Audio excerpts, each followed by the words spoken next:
Isa ka din bang nag-iisip kung paano palaguin ang pera mo? Kumusta mga kaibigan? Once again, I am your financial educator, Veronica Lusti. Please don't forget to subscribe and hit the bell button para updated ka sa mga video ko. Sa video ko pong ito, pag-uusapan natin ang mutual fund. Isa sa mga investment vehicle, pero bago yan, pag-usapan natin mga important factors in building your wealth. Understand how money works. The wealth formula. Money, time, rate of return, inflation, taxes, and wealth. In building wealth, hindi lang pera ang involved. Dapat i-consider natin other factors like time.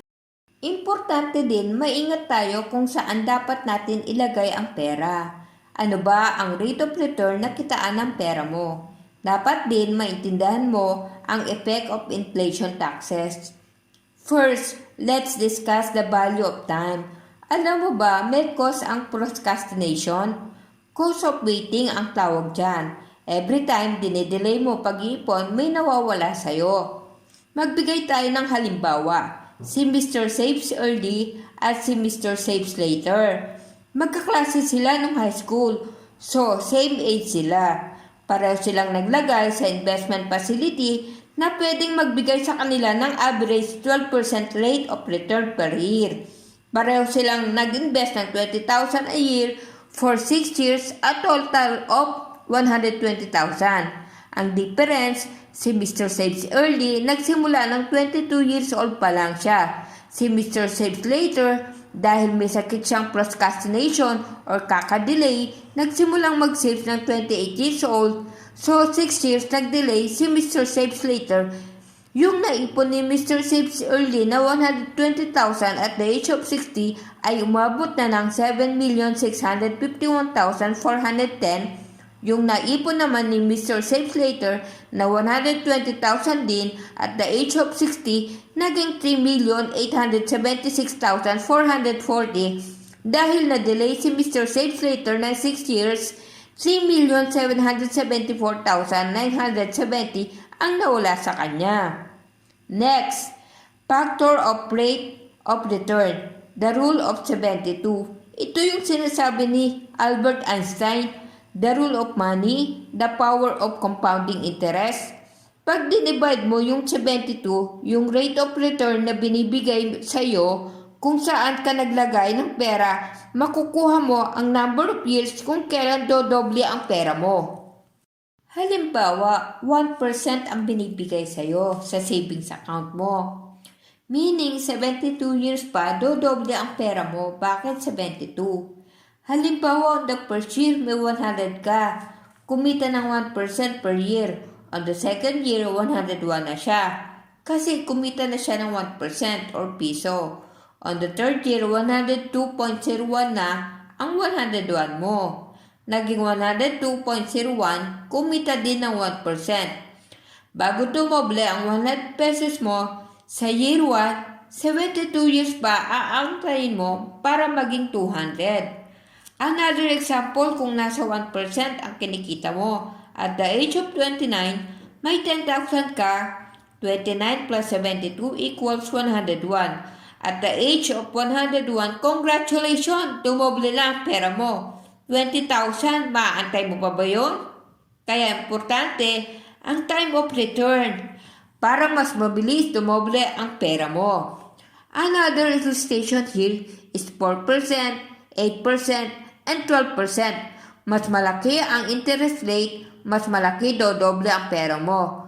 Maraming Pinoy ang hindi alam how money works, kaya ang pera nalalagay nilang sa 4% ang return or 1% or less.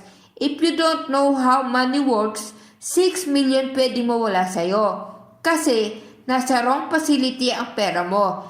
The secret of the wealthy is learning how money works. Ngayon, alam mo na kung bakit ang mayaman lalong yumayaman at ang mahirap lalong naghihirap. Another factor is inflation rate. Inflation, a general in prices and fall in the purchasing value of money. Ibig sabihin, ito yung pagtaas ng bilihin. Kaya kung kayang bilhin ng pera natin kada taon ay kumukonti. From indexmondic.com, ito po ang inflation rate from 2000 up to 2014. Here in the Philippines, average inflation rate is 5%. Next, know the effect of taxes and inflation on your purchasing power. Alam mo ba pag may 20,000 ka ngayon nakadeposit sa savings account mo sa bangko, ikaw ay nawawala ng pera kada taon. Paano? Yung kinita ng 20,000 mo is 50 pesos, that is 0.25%. At mababawasan pa ng 20% of interest sa tax or 10 pesos. Ang nakikita mo yung 20,040, pero kung i-consider natin inflation na 5% or 1,000, ay lumidit na ang purchasing power ng pera mo. After 1 year, 19,040. You lose. Stage of money. It is important that you make money, then you save money. Importante rin, whatever you save, it will grow and protect. To grow your money, one of your options is to invest to mutual fund. First, ano ba ang investment? Investment is an asset that is purchased with the expectation that it will generate income or appreciate in the future. Pamilyar tayo dun sa investment sa lupa, di ba? Bumibili tayo ng lupa kasi ibebenta din ito balang araw o improve para magpagawa ng mga apartment at magkaroon ng rental income. Ganun din naman sa mutual fund. Shares ang binibili mo dito, pwede mo nabili ng mura at after 5 years, malaki na ang value ng pera mo. Mutual fund is about ownership at dito shareholder ka at importante long-time investor ka dito. Pag sinabing long-time investor, at least 5 years huwag mo galawin yung investments mo. How does mutual fund work? A mutual fund is money pooled from a certain numbers of investors. Each fund has a specific mandate or purpose and a professional fund manager who invests the money and based on the specific strategy and goal on the fund. Sa mutual fund, may mga investors na nag-invest tulad ni Investor A, 1,000, Investor B, 10,000, Investor C, 100,000, Investor D, 50,000, at Investor E, 200,000. At alam mo ba, nag-invest din dito ang mga kumpanya tulad ni ABC Corporation at nag-invest ng 500,000. Pinagsama-sama lahat ng investments. At tawag dyan ay money pooled at yung investments money mo ay convertible into number of shares. Kapag nag-invest ka sa mutual funds, kaya ang tawag sa'yo ay shareholders. Under of group mutual funds company, ay may mga group of fund managers. Sila ang bumibili o nagbebenta o yung tinatawag na nakikipag-trade. Isa sa advantage, pag sa mutual fund ka nag-invest, may fund manager ka, bahala mag-research, mag-review ng performance ng companies. So, ang role mo lang dito, mag-invest kasi may fund manager ka. Dalawang klase ng mutual funds. Una, bonds. Issue by the government, secure at walang kalugihan pag government. Pangalawa, stocks. Ito yung shares of stocks na issue ng public related corporations like Jollibee, PLDT, Meralco, PAL, BPI, SM, Ayala. Kapag kumita ang investments dahil shareholder ka, may shares ka nakita sa funds. Kaya sa mutual funds, better kung madami kang nabiling shares. Our strategy is money cost averaging.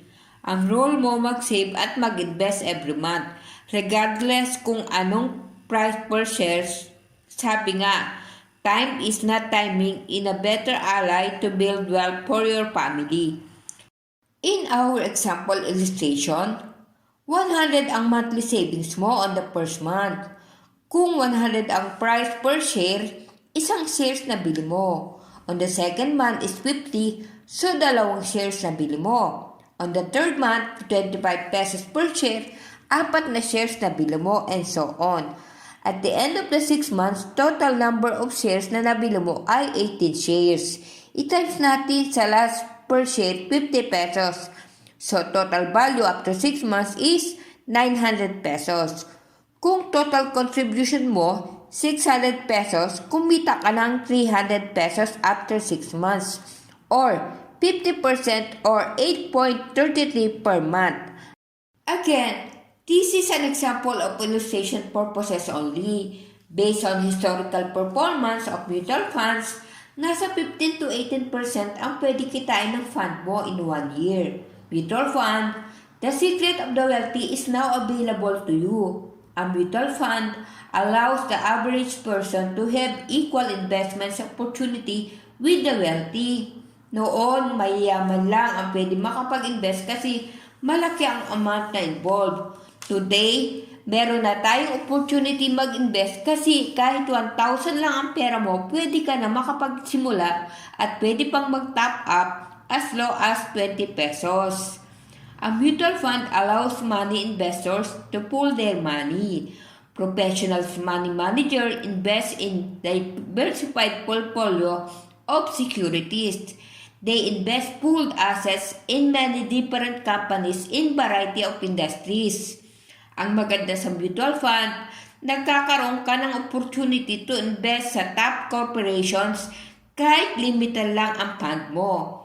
As an investor, you own shares in proportion to your investments. You receive your proportionate share of any earnings on the investments of the funds. Again, sa mutual fund, shareholder or investor ka. Kaya pag kumita ang investments sa top corporation, may shares ka sa profit or income. Mutual funds are usually classified into bond fund or fixed income, funds that invest in government securities, low risk, low return, conservative type of investors, stocks or equity, funds that invest in a variety of stocks and equities, high risk, high return, aggressive type of investors. Balance, combined profitability of equity investments and the stability of fixed income instruments for the average risk takers is the combination of bonds, stocks, or equity. Meron din mga advantages of mutual funds. 1. Professional management. May fund manager ka bahalang mag-manage ng iyong investments mo. 2. Diversification.